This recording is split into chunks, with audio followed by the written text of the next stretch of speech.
Hey guys, my name is Sean, and this is going to be another spoiler review video. I'm not going to be focusing on Strixhaven as I finished up those with my last week. If you haven't go check those videos out, go check them out. I think they're pretty well. And this is going to be focused on Commander 2021. Obviously not as great as Commander 2020, and definitely not as good as the years before, like 2017 and 2016 and around those years. But still, I think there is some pretty powerful cards that came out in this set. I have about 5 or so that I think might see play in the format, and I'm pretty excited to try them out later on. Not going to talk about the commanders. I talked about Ostagear a little bit in my last review when he was first spoiled. There's some cool Helm of the Host stuff you can do with Adrix and Nev, but it's expensive and slow. And then there's some cool stuff you can do with the black-white, like vampire wizard creature that with like -1/-1 counters. But even still, I'm not going to talk about them that much because there's not much to say. This is just an opinion-based video. Obviously, I don't know everything about cEDH, even though I would like to. But yeah, I'd like to thank you guys all for watching. Thank you guys for who have watched these videos, commented on them, liked them. I really do appreciate that. And so, thank you guys for watching, and if you enjoy, please like and subscribe. But let's get into this video. So, Incarnation Technique is our first card. It's a sorcery for 4 and a black with the new demonstrate mechanic. So you get to copy the spell, but an opponent also gets to copy it. You choose them. And it's mill 5 cards, then return a creature card from your graveyard to the battlefield. And it's kind of like Victimize, except you don't sacrifice the creature, and the creatures enter the battlefield and they're tapped. So it works in the same way of just grabbing an A+B combo, Kiki, Zealous Conscripts, kind of my default go-to A+B combo. But I think the big thing is the mill 5 cards. Say you're playing Razakath, you're playing a Razakat's list. Maybe it's white-black, maybe it's 4-color, maybe it's even 5-color Reanimator, or whatever you're doing. You have like Entomb, you have Buried Alive, you can even see you have Gamble. You have like Survival of the Fittest and some other additional ways to put it into the graveyard. But if you're playing against people who understand how to play against Reanimator decks well, there's a lot more redundancy in your reanimation effect than there is in the putting it into the graveyard. Like Animate Dead, Dance Dead, basically the same card. There's Necromancy, there's Reanimate, there's even like other ones like more expensive. There's like Exhume if you want to play that. There's just a ton, there's like Life/Death. There's a ton of reanimation effects. Decks play multiple of them because you want to reanimate your main reanimation target, and you can always reanimate other cards if necessary. So if you should always counter the card that puts it into the graveyard, and that's why I think Incarnation Technique is good, is because if your opponents know what they're doing and they're countering what you're putting into the graveyard, this can be kind of like in two ways, either a last resort or well with a top deck tutor. cEDH is full of top deck manipulation. There's a lot of cards. Most of the tutors put on top of the library, and some of them do it at instant speed, even at sorcery speed. But you basically can do this to respond to the trigger, or do this before you cast this. Search your library for a creature card, in that case a Razakath. Put it on top of your library. If that doesn't go uncountered, if this doesn't go uncountered, you just get it to the graveyard due to the mill, and then you get to return it to the battlefield. And also it works in the desperation mode, like you're pretty far behind, you have 5 mana up. Well, if Razakat's in the top 10 cards, I need it to win. So you can basically go reanimate Razakat. You can do this, you can copy it. You can always choose the opponent which is least likely to have a good creature, probably like a mono blue deck or maybe a white deck. And you can just choose whatever deck you think is the worst creature. They mill 5 cards, you mill 10, and then you get to reanimate 2 things. So if you hit Razakath and then another creature, so it works in this way that it's a way to get around interaction, especially if you're being dealt with, if your Entomb effects are being dealt with well. And then it's also kind of a way to like a last resort thing. I think it is a little bit overcosted. If it did cost less, I think it would be better. But I still think it's an interesting card. Our next card is going to be Keen Duelist, a 1 and a black creature, and it's basically Dark Confidant, but except you and target opponent each reveal the top card. You lose life equal to the mana value of the card revealed by the other player, and you each put the card you revealed into your hand. So they lose life equal to what you reveal. You use life equal to what they reveal. A little bit different than Dark Confidant, but it's kind of their way of reprinting a powerful card. Dark Confidant at one point was probably one of the best creatures in Modern. Kind of been replaced as the format's grown and developed, but same as in cEDH at the moment. But I think if you're really looking for that second Dark Confidant effect, this card is good. And as I talked about with the last reanimation effect, top deck manipulation is all around, whether it be through Vampiric Tutor and Dark Brainstorm. There's a lot of 1 mana tutors that put on top of the library, and there's cards like Brainstorm that put a card from your hand on top of your library, like you exchange cards. So there's a lot of powerful stuff with that, and the big thing is hitting someone for like 5 damage with your big spell, and like it shuts them off like ad nauseum and stuff, or it makes their ad nauseas worse. Ad nauseas from 40 to 35 could be the difference between 4 cards, 5 cards, depending on how many low drops they hit, how many 0 mana lands or 0 mana additional cards they hit.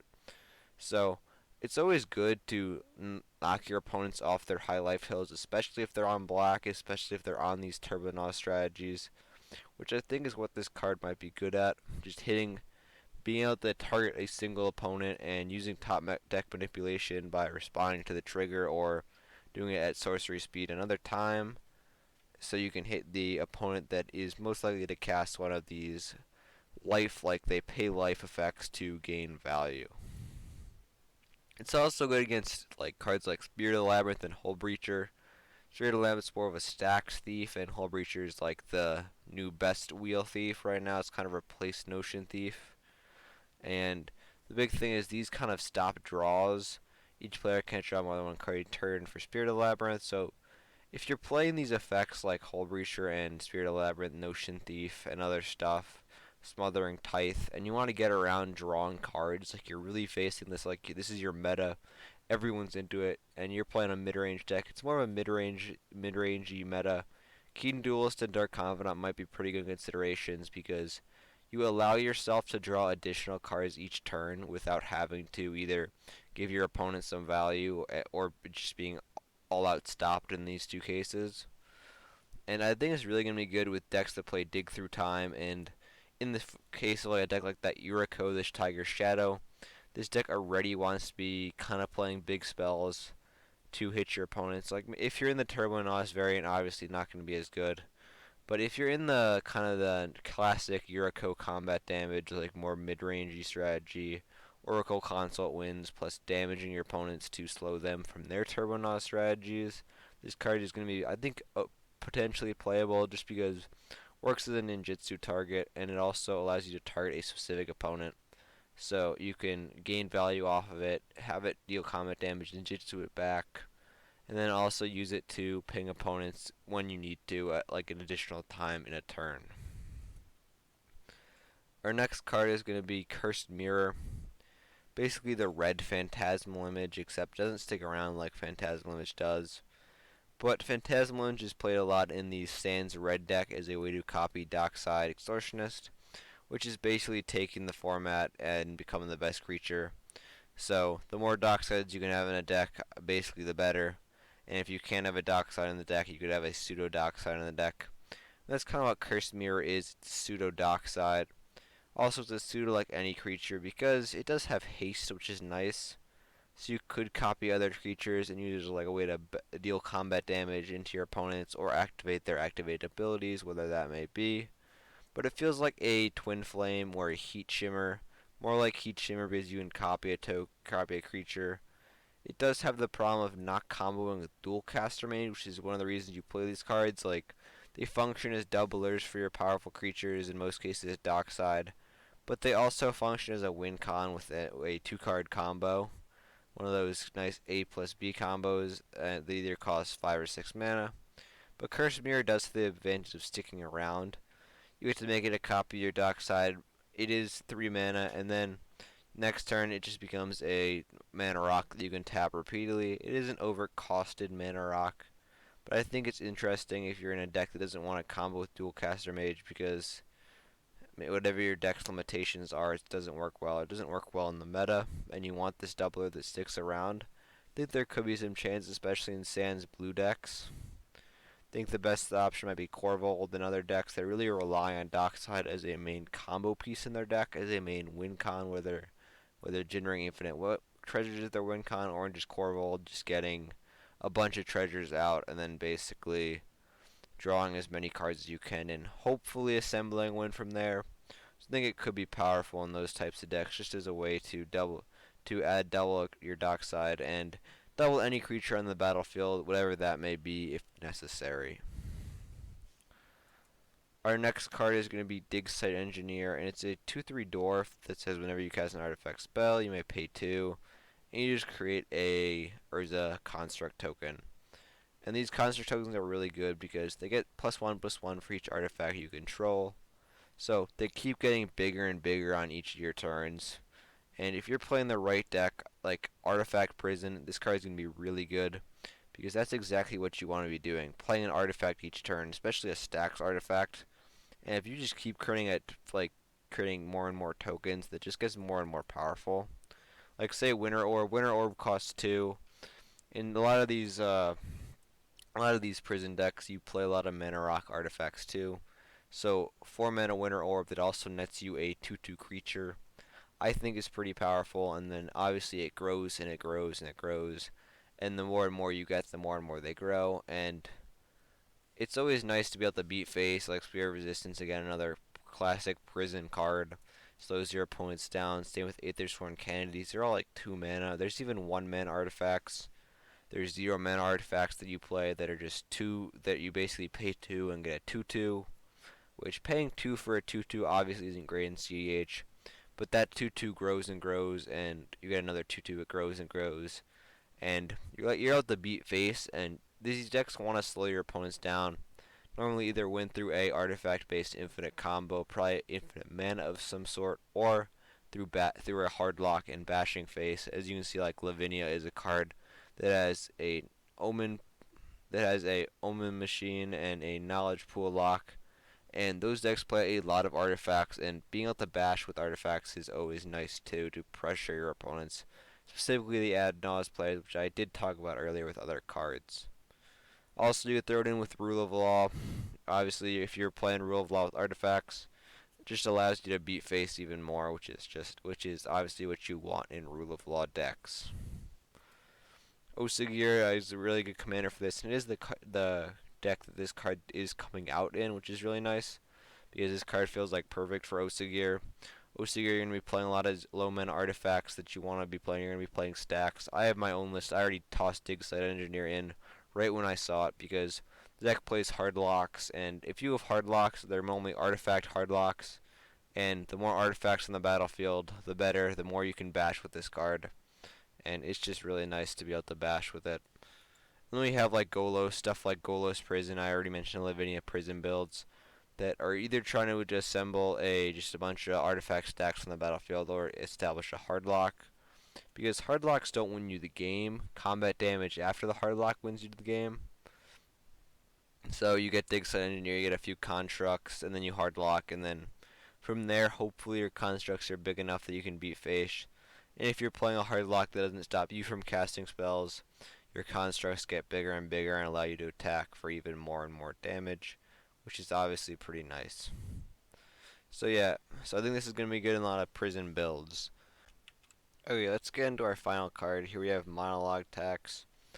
And it's 2 and a white enchantment. Whenever an opponent casts their second spell each turn, you create a treasure. So they basically combine Smothering Tithe and Crom Ludovic's Opus. Obviously, these Crom and Smothering Tithe are definitely better than these cards. For their first reason, Smothering Tithe is good because it's more easily abusable than Monologue Tax is. With any sort of wheel, like every deck wants to be on wheels, Monologue or Smothering Tithe can be easily abused to gain 21 treasures because normally people don't always pay for their. People are greedy. They don't want to pay for their Rhystic Slatures. They don't want to be paying for their, in that case, Smothering Tithe triggers. So they'll just let you create the treasures. So you end up getting so much value off cards like that. And in certain situations, especially with interaction pieces your deck is playing, it's similarly good to Crom. Crom draws you cards. So if you're playing a lot of free interaction, Crom's going to be better. But if you're playing cards like Mana Drain and these more typical like old school counterspells that you would see in, obviously you don't see this in modern, but like these like less free interaction and more just regular counterspells, then this card's gonna be better because then those cards are because you're gonna be able to cast those cards easily off the treasures that you're creating from your opponent's playing spells. Obviously, it's only the second spell each turn. If it was each spell, it'd be a lot better. And so it's going to be really bad in kind of the current like white strategy, which is a lot of rule of law effects. There is some like white Turbonazi stuff with Timna, but there's a lot of rule of law in white right now. And obviously this card does literal nothing with rule of law because no one will ever cast their second spell, meaning you will never create a treasure. But I really just wish it was more like Ristic Study, where they paid one. Yeah, one feels like a really reasonable thing for this because this card then becomes a lot better. It allows you to interact a lot better on the stack with less free interaction, more just value interaction that doesn't require you to exile cards from your hand or pitch or lose life, whatever it may be, or pay mana on your next upkeep. But I still think that this card is going to see some play, especially in mid-range strategies that really want to interact in the stack, and like Thrasios and stuff, because you put a lot of these interactive pieces. Not always going to be there free. So creating the treasure allows you to have some additional mana to activate Thrasios and scry cards, getting you two more cards, and then another card might be Kenrith Returned King if you're playing a kind of a Kenrith mid-range deck. You want to be controlling the board with your interaction, so drawing getting treasures off Monologue Attacks is good because you can cast your interaction for kind of free in the case that you're basically getting the treasure just for free, and then you can use the unspent treasures if you have any left over to try to draw some additional cards and set up for some additional value. So I think it's a powerful effect, but I really wish it was more like Ristic Study and less like Grom. So yeah, that's going to be the last card in this list. There probably was some cards I missed, as I mentioned in the intro. Don't know everything about cEDH, even though I wish I did. But yeah, so if you haven't checked out any of the other Strixhaven videos, go check those out. This set is interesting, but hasn't lived up to the hype of definitely some of the super old ones like 16 and 17, and definitely not the hype of 2020. But I do think there is a few cards I listed in this video, and probably some more that I hope you guys comment down below and tell me your opinions on them. So thank you guys for watching, and hope you enjoyed.